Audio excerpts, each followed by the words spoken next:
The New Zealand government is trying to have its cake and eat it too. On March 1st, Luxon and Peters said the US and Israeli strikes on Iran were designed to prevent Iran from continuing to threaten international peace and security.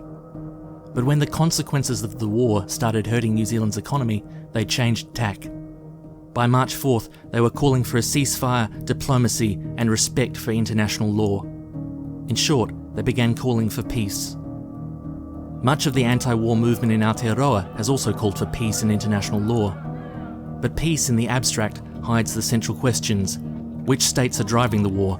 Who enforces international law? Who sets the terms of peace?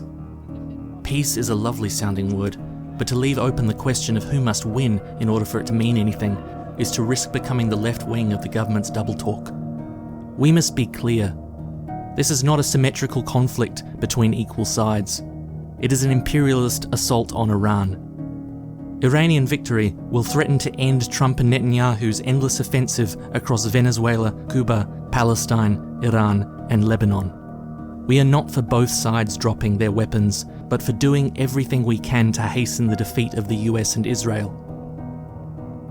Yes, the Iranian state of the IRGC and clerics is anti-democratic and a barrier to progress. But if it falls to the imperialists, or imperialist forces are allowed to capitalize on anti-government movements within Iran, the result will be a step backwards even from the repression of today. Only a movement of the Iranian working class and oppressed, both independent of the state and resolutely anti-imperialist, can establish a democratic future free of foreign control. The New Zealand ruling class may yet drag us into greater involvement with the usual fraud. It will be done quietly, with the NZSAS or existing detachments in Bahrain and the Red Sea. The government and the press will not call it war, but a security operation to ensure stability, freedom of navigation, and uphold international commitments. These are the watchwords of an imperial order.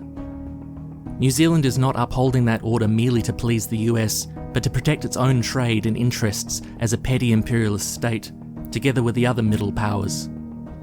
Many anti-war activists call for independent foreign policy, but while New Zealand remains a capitalist imperialist state, it has a perfectly independent interest in protecting its profits across the world's oceans. If you want this country to end its involvement in war, do not limit yourself to calls for peace, international law, and independent foreign policy. These are phrases for the diplomats and politicians. Join in a call that cannot be made compatible with the existing state of things. Defend Iran, Cuba, Palestine, and Lebanon. Block the bombs, shut down the ports. Only class war can end imperialist war.